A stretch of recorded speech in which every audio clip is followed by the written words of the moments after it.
स्वागत है बच्चों आपका आज की कक्षा में। आज हम पढ़ेंगे गॉस की प्रमेय और इसकी उत्पत्ति यानी प्रूफ करेंगे। आपको पता है कल के अध्याय में हम पढ़ चुके हैं गॉस की प्रमेय क्या थी, उसके गुणधर्म क्या है। सैद्धांतिक रूप से हमने ये विवेचना कल कर चुके हैं।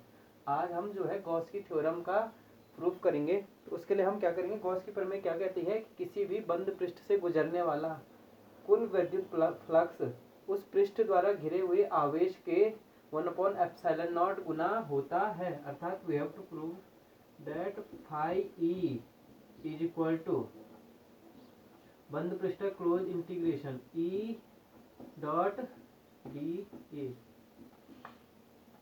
फाई की डेफिनेशन है ये इज इक्वल टू होगा, गॉस की प्रमेय कहती है Q/ε0। हमको ये चीज प्रूव करनी है आज के टॉपिक में। देखिए सबसे पहले हम एक चार्ज लेते हैं। माना कि यहाँ पे जो है कोई बिंदु है, बिंदु O। ये बिंदु है, बिंदु O का है इसको, और इस पे है माना +Q चार्ज। अब जो है हमको इस चार्ज के बाहर जो है कोई भी बंद बॉडी लेनी है, बंद पृष्ठ लिया हमने।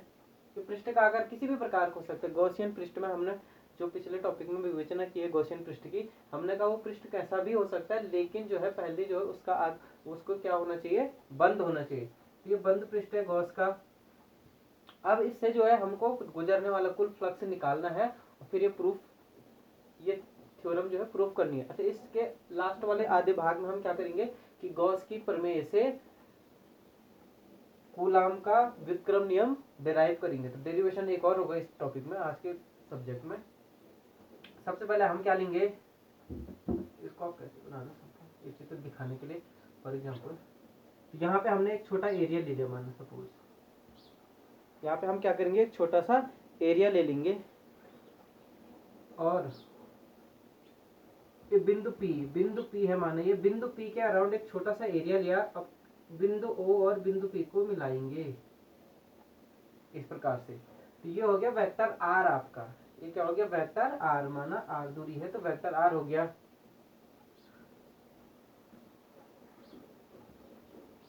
और ये एरिया क्या करेगा, इस बिंदु O पे एक ऐसा इस प्रकार का कोन सा बनाएगा, इस प्रकार का एक कोन बनाएगा। इस एरिया को हमने कहा DA। इसको मैं ऊपर लिख देता हूँ। एरिया आपका है, स्मॉल एलिमेंट है DA। अगर पूरा इसका एरिया A है तो ये स्मॉल एरिया आपका हो गया DA हो गया। अब क्योंकि ये एरिया है तो इसकी क्या होगी, एक दिशा भी होगी, इसकी एक दिशा भी होगी। ये R है, R के बढ़ने की दिशा में R वेक्टर होगा। और E जो आप देते हैं, E इज इक्वल टू 1/, हमारा formula E is equal to 1/4πε0 Q/R square, जहाँ Q आवेश द्वारा R दूरी को उत्पन्न विद्युत क्षेत्र की तीव्रता। ये कूलाम के नियम से F/Q से आया था। दिशा क्या होगी यहाँ पे, E की है तो परिमाण दिशा क्या होगी, R के बढ़ने की दिशा में। तो R के बढ़ने की दिशा क्या है, ये इस प्रकार। ये क्या है, E की दिशा है। ये होगी आपकी डायरेक्शन E की।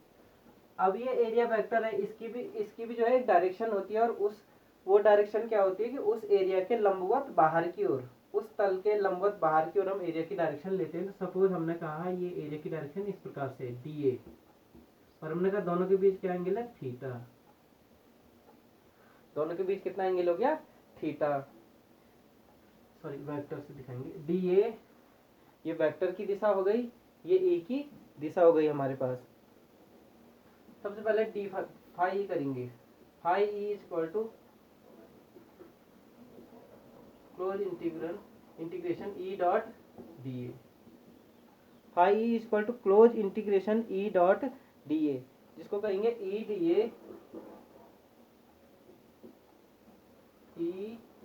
डी ए डॉट प्रोडक्ट है कॉस ऑफ थीटा। थीटा है angle between vector E and vector A, cos of theta. ये हमने फाई ई निकाला। क्योंकि हम छोटा एरिया से निकाल रहे हैं तो इसको बोला डी फाई। छोटे एरिया के लिए बोला डी फाई ई, बड़े के लिए करेंगे तो फाई ई निकालेंगे। नेक्स्ट जो है, बोर्ड में थोड़ी जगह कम हो रही है इसलिए बार बार मिटाना पड़ेगा। नेक्स्ट हम लेते हैं ई की जो वैल्यू हमको यहाँ पता है वो हम जो है इस इक्वेशन में रख देंगे। तो डी फाई ई का मान क्या हो जाएगा, D phi E is equal क्या हो जाएगा, ई की जगह 1/4πε0 Q upon R square D A cos theta. D phi E हो जाएगा 1/4 पाई एप्सिलॉन नॉट। सबसे पहले ये हमने जब लिखा था इसको ऐसे करेंगे, इसको यहाँ फाई रहने दो क्योंकि इंटीग्रेशन साइन आया है। अगर छोटा एलिमेंट बोल रहा हूँ मैं डी फाई ई, तब यहाँ पे जो है इंटीग्रेशन का साइन नहीं आएगा, क्योंकि हम छोटे से एलिमेंट की बात कर रहे हैं। तो उसके लिए सीधा सीधा दे देंगे फाई ई है, पूरे पृष्ठ के लिए लिखा, छोटे से एलिमेंट के लिए बोला डी फाई ई है, इससे गुजरने वाला फ्लक्स, ये बल रेखाएं की संख्या इससे गुजरने वाली, इस प्रकार से। तो ई डी ए कॉस थीटा, हम यहाँ ई की वैल्यू ये वाली रखेंगे, डी ए कॉस थीटा जो हमने ये रख दिया। तो आपका जो डी फाई आया 1/4 pi epsilon naught Q upon R square D A cos theta upon R square. अब आप एक चीज देखो कि हमने पिछले अध्याय में पढ़ा है डी ओमेगा, अगर किसी छोटे से पृष्ठ द्वारा जो है किसी बिंदु पर बनने वाला संपूर्ण घनकोण D omega, D omega equal to क्या होता है, एरिया अपॉन आर स्क्वायर, ये दूरी सदिश, क्योंकि छोटा एरिया है तो डी ए आ जाएगा, D omega equal to D A upon R square. ये तब था जब जो है आर और ए की दिशा क्या थी, एक ही थी, यानी आर वेक्टर एरिया के लंबवत था। एरिया के लंबवत होगा तो एरिया वेक्टर और आर वेक्टर दोनों की दिशा एक ही हो जाएगी। ये तब वाला केस है अगर दोनों के बीच थीटा एंगल है, माना यहाँ पे जो है एरिया, जैसे फॉर एग्जांपल यहाँ पे एरिया वेक्टर इस दिशा में, आर वेक्टर इस दिशा में, दोनों के बीच थीटा एंगल है, तो तब क्या हो जाएगा, डी ओमेगा इक्वल टू क्या हो जाएगा, D A cos theta upon R square, ये वाला फॉर्मूला, यानी इसका प्रोजेक्शन जिसकी बात की थी, D omega equal to D A cos theta upon R square. ये कैसे आया है, ये मैंने पिछले वाले अध्याय में जो क्षेत्रफल सदिश तथा घनकोण वाला टॉपिक है उस वाले वीडियो में ये पूरा समझाया गया है, तो वहां जाके आप दोबारा देख सकते हैं। D omega equal to D A cos theta upon R square. अब यहाँ पे देखिए आप D A cos theta upon R square, तो इसकी जगह मैं क्या लिख दूं, phi is equal to 1/4 pi epsilon naught Q, तो यहाँ लिख दिया है, और D A cos theta upon R square, इसकी जगह लिख देंगे D omega, D phi, sorry छोटे द्वारा, D phi is equal to Q upon 4 pi epsilon naught D omega है। ये फ्लक्स है इस छोटे से एरिया डी ए द्वारा गुजरने वाला फ्लक्स है। अब हमको पूरे बंद पृष्ठ द्वारा गुजरना है, तो क्या करेंगे, इसका इंटीग्रेशन कर देंगे, close integration over the surface. Hence जो है फाई ई इक्वल टू क्या हो जाएगा, close integration of phi D phi E is equal to close integration Q upon 4 pi epsilon naught D omega. अब इंटीग्रेशन में देखिए आप, क्यू वो आवेश हमने स्थिर मान के, कांस्टेंट आवेश से बढ़ नहीं रहा घट नहीं रहा समय के साथ, 4 पाई एप्सिलॉन नॉट नियतांक है, तो ये जो है इससे बाहर आ जाएगा इंटीग्रेशन के साइन से, Q upon 4 pi epsilon naught D omega, close integration D omega, ये आपका हो गया फाई बंद पृष्ठ से गुजरने वाला कुल फ्लक्स। अब इसमें देखिए आप डी ओमेगा क्लोज इंटीग्रेशन, पूरे बंद पृष्ठ द्वारा इस बिंदु क्यू पर कितना घनकोण अंतरित होता है, ये भी पिछले अध्याय में प्रूव कर चुके हैं, ये इक्वल टू होता है 4 pi, close integration D omega equal to 4 pi, ये हम यहाँ पे रख देंगे, फाई इक्वल किसी भी बंद पृष्ठ द्वारा उसके भीतर किसी भी बिंदु पर बनने वाला संपूर्ण घनकोण का मान होता है 4 पाई, तो phi equal to Q upon 4 pi epsilon naught into इसका मान 4 पाई, हेंस जो आपके पास फाइनल प्रोडक्ट आता है फाई इज इक्वल टू 4 पाई से 4 pi cancel, Q upon epsilon not, किसी भी बंद पृष्ठ से गुजरने वाला संपूर्ण फ्लक्स उस पृष्ठ द्वारा घिरे आवेश का 1 एप्सिलॉन नॉट गुना होता है गैस की, यही थ्योरम थी एंड हेंस प्रूव्ड। तो ये चीज हमने देखा यहाँ पे सत्यापित कर दी है। दूसरा जो है इसमें कुछ बिंदु बताते हैं। पहले सबसे पहले ये आप नोट कर लीजिए, मैं मिटा रहा हूँ। नेक्स्ट आप देखिए कि क्यू आवेश की हमने बात कही,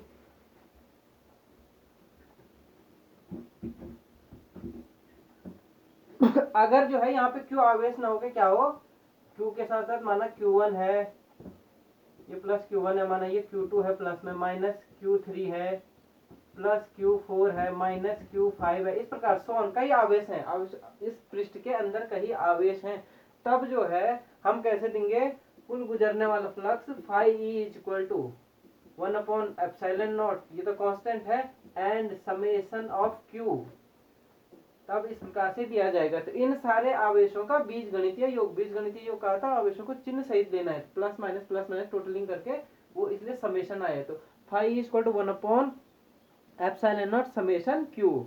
नेक्स्ट इसमें छोटा सा एक टॉपिक और देखेंगे इसी के अंदर, ये जल्दी जल्दी करना पड़ा, वीडियो लंबी बन जा रही है। अगर हम कहें कि जो है बंद पृष्ठ आपका यहाँ है और ये चार्ज जो है आपका क्यू यहाँ है, यानी आवेश जो आपके पास है वो आवेश जो है उस पृष्ठ से, बंद पृष्ठ से क्या है, बाहर है, तब गुजरने वाला कुल फ्लक्स कैसे निकालेंगे हम, तब हमको ये देखना है, ये बिंदु है, यहाँ से क्या करेंगे हम, फ्लक्स के लिए जो है एक एरिया वेक्टर यहाँ पे लेंगे, छोटा सा एक यहाँ पे लेंगे, यानी कौन सा बनेगा ये आपको पता है, ये इस पे जो है ये छोटा सा एरिया जो है इस बिंदु पे क्या बनाएगा, घनकोण सा बनाएगा, तो उसी घनकोण वाली लाइन को आगे बढ़ाएंगे, तो यहाँ भी एक दूसरा एलिमेंट काटेगी, तो ये माना क्या है DA1 और ये वाला एरिया माना DA2, छोटा एरिया अलग अलग हो जाएगा। जैसे फॉर एग्जांपल अगर मैं कहूँ ये वाला कोण, ये कितना, कोण भी सही नहीं बन रहा है, एक मिनट, ये वाला एंगल ये कितना है 30 डिग्री, ये कोण कितना है 30 डिग्री, यहाँ पे भी 30 और आगे ले गया मैं, ये कितना है, ये भी 30 है और आगे ले गया, ये कितना है, ये भी 30 है। उसी प्रकार से आप यहाँ देखेंगे कि इस एरिया द्वारा जो यहाँ पे सॉलिड एंगल बनेगा डी ओमेगा, सपोज घनकोण बन रहा है, सपोज डी ओमेगा बन रहा है, तो वही जो है उसी शंकु को हम आगे ले जाएंगे, डी ओमेगा वाले घनकोण वाले शंकु को आगे ले जाएंगे, यहाँ भी एरिया काटेगा तो वो सेम चीज होगी, वहाँ वो भी घनकोण डी ओमेगा काटेगा लाइक दिस। तो डी ओमेगा जो है इन दोनों के द्वारा बना हुआ घनकोण है क्यू पे। तो गुजरने वाला कुल फ्लक्स अब हम बोलेंगे, तो फ्लक्स थ्रू इस सरफेस के थ्रू, अब देखिए यहाँ से बल रेखाएं क्या हो रही है, पृष्ठ की ओर आ रही है, और यहाँ से क्या हो रही है, बल रेखाएं पृष्ठ से दूर जा रही है, डीए पृष्ठ से दूर जा रही है, ये बल रेखाएं, ये वाली रेखाएं डीए पृष्ठ की ओर आ रही है। हमने कहा था जब पृष्ठ से बाहर निकले जैसे सूरज की किरणें तो वो धनात्मक लेते हैं, तो यहाँ पे जो है फाई क्या हो जाएगा, पॉजिटिव, इस पृष्ठ से गुजरने वाला, और इस पृष्ठ से गुजरने वाला फाई जो है, जो स्मॉल डी फाई है, ये फाई A1 का है, हम इसको ये इक्वल हो जाएगा नेगेटिव फाई E2 माना, A1 A2 से E2। तो इस प्रकार से ये नेगेटिव फ्लक्स है, ये पॉजिटिव फ्लक्स। अब देखेंगे फ्लक्स ये है कितना है, तो क्या निकालेंगे, D phi E1 1/4 pi epsilon naught, और क्या आया था डी ओमेगा, हमने पिछले अभी प्रूव किया है Q/4 पाई एप्सिलॉन नॉट डी ओमेगा, ये आया डी फाई E2, ये क्या है Q/4 पाई epsilon naught D omega, D omega बराबर है, दोनों पृष्ठों द्वारा, ये दोनों स्मॉल क्षेत्रफल द्वारा जो है बिंदुओं पे बना घनकोण सेम है, एक ही है, तो दोनों बराबर हो जाएंगे। लेकिन जो है DE1 क्या है, ये नेगेटिव और ये क्या है पॉजिटिव है, तो टोटल फ्लक्स आप करोगे तो D phi E equal to क्या हो जाएगा, D phi E1 plus D phi E2, ये पॉजिटिव है इक्वल में, ये नेगेटिव है, दोनों का परिमाण बराबर है, ये देखो ये प्लस है ये माइनस है, प्लस लिखने की जरूरत नहीं, टोटल क्या हो जाएगा डी फाई ई, यानी इस एरिया द्वारा घिरा हुआ ये गुजरने वाला कुल फ्लक्स क्या हो जाएगा, कुल बल देखने क्या होगा, शून्य। तो बाहर वो चार्ज कहीं भी रहे, किसी भी बंद पृष्ठ से बाहर चार्ज कहीं भी रहे, वो उस चार्ज के द्वारा उस बंद पृष्ठ से बद्ध कोई कुल आवेश कितना, कुल वैद्युत फ्लक्स कितना हो जाएगा, 0। ये हमने आवेश लिया था क्योंकि हमने छोटा एलिमेंट माना, पूरे एरिया से टोटल आप इंटीग्रेशन लेंगे तो 0 ही हो जाएगा। ये दूसरी चीज थी, तो इसलिए हम ये कहते हैं कि गॉस की प्रमेय में जब कभी आवेश जो है बंद पृष्ठ से बाहर होता है तो उसके द्वारा जो है गुजरने वाला कुल वैद्युत फ्लक्स या पृष्ठ से बद्ध उस आवेश के कारण कुल वैद्युत फ्लक्स क्या होता है, 0, क्योंकि वो बाहर है। जितनी बल रेखाएं यहाँ से अंदर को जाएंगी वो उतनी बाहर जाएंगी। एक आप बॉल समझ लो उसको, तो जितना आपने यहाँ से जो है माना किसी चीज से आपने छेदा तो वही तो वहां से बाहर निकलेगा, इसलिए वो बराबर होती दोनों बल रेखाएं, तो कुल फ्लक्स जो है गिरा हुआ 0 होता है। नेक्स्ट हमारा इसमें टॉपिक है, पेपर में आता है, ये उत्तराखंड बोर्ड में आता है, हर बार यूपी बोर्ड में भी आता है, कि गॉस की प्रमेय से जो है कूलाम को नियम को सिद्ध कीजिए, derivation derive coulombs law from Gauss's theorem, coulomb के नियम को गॉस के प्रमेय से सिद्ध करना है या उसको व्युत्पत्ति करनी है। तो देखिए उसको कैसे करना है, हम कहते हैं माना यानी कूलाम का नियम क्या है,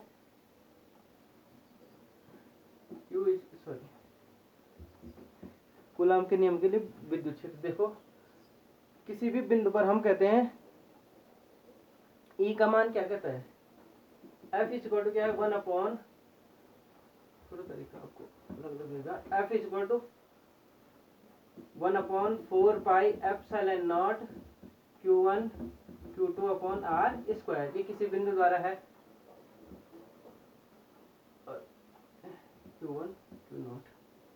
E इक्वल टू क्या होता है F upon Q naught, E equal to 1 upon 4 pi epsilon naught Q upon R square, उनकी जगह Q और Q नॉट। हम कहते हैं ये चार्ज है हमारे पास, क्या है Q, ये Q1 चार्ज, Q चार्ज है, प्लस Q चार्ज है, suppose for example plus Q charge है, इस चार्ज के द्वारा ये दूरी है R, R दूरी पर उत्पन्न विद्युत क्षेत्र कितना होता है, इतना होता है, कूलाम के नियम से विद्युत क्षेत्र जो है इतना होता है। अब जो है हमको इस R पर जो है विद्युत क्षेत्र निकालना है गॉस की थ्योरम के हिसाब से, और वो भी इतना ही आना चाहिए, तो तब ये प्रूव हो जाएगा। उसके लिए हम क्या करेंगे, काल्पनिक गॉसियन पृष्ठ मानेंगे। गॉसियन पृष्ठ कैसे लेंगे, आपको बताया था कि जिस बिंदु पर विद्युत क्षेत्र निकालना है गॉसियन पृष्ठ उस बिंदु से होकर गुजरना चाहिए, तो हम क्या करेंगे, एक स्टैंडर्ड गॉसियन पृष्ठ लेंगे, गोला या स्फेरिकल, और वो इस बिंदु से गुजरेगा, तो यानी जो है R त्रिज्या का और O को केंद्र मानते हुए एक गोला सपोज करेंगे, ये गोला है हमारे पास R दूरी का, इसमें छोटा सा एरिया एलिमेंट ले लिया मैंने, गोले का माना small element DA area element. अब देखिए R दिशा ये है, E की दिशा कैसे निकालेंगे, प्लस Q रखूंगा यहाँ पे, तो कहाँ भागेगा, इस ओर भागेगा, तो ये ना R की दिशा में E की दिशा है, ये E की दिशा हो गई।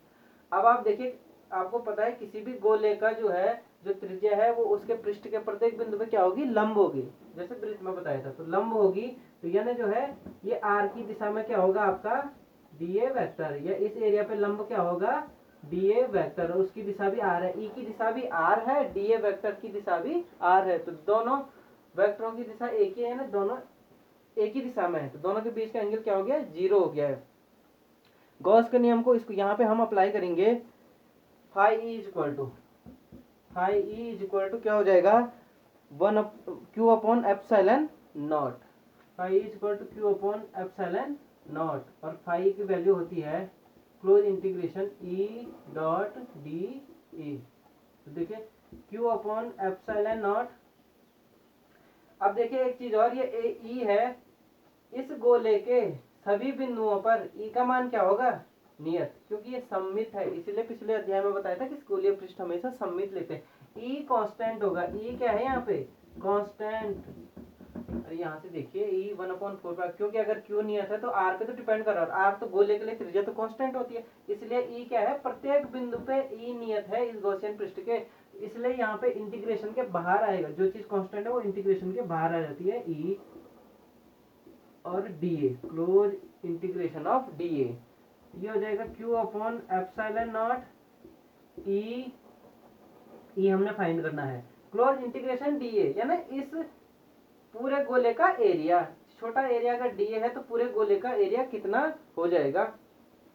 आप कहेंगे यहाँ पे E डॉट DA क्यों नहीं किया, तो वो मैं यहाँ पे कर लेता हूँ, देखो E डॉट DA कितना आएगा, E DA cos theta, theta क्या है, angle between E and E, angle between E and A क्या है 0, तो E DA cos 0 जो इक्वल टू E DA, इसलिए मैंने सीधा लिख दिया है E DA, ये आप ध्यान में रखना, यहाँ पे बता दिया मैंने, इसलिए यहाँ पे सीधा E DA को ऐसे लिख दिया मैंने, और इंटीग्रेशन ऑफ DA, पूरे पृष्ठ का जो है एरिया कितना होगा, इस गोले का R त्रिज्या के गोले का पूरा पृष्ठीय क्षेत्रफल होता है 4 पाई R स्क्वायर, ये आप समझ लीजिए, हमने निकाला hence E is equal to, यहाँ रख दो 1/4 pi epsilon naught, 1/4 pi epsilon naught यहाँ आ गया, into Q upon R square, hence proved. ये यही आपका यहाँ भी जो है विद्युत क्षेत्र की तीव्रता आई थी। इसी में आप यहाँ पे कोई प्लस Q चार्ज लगा दो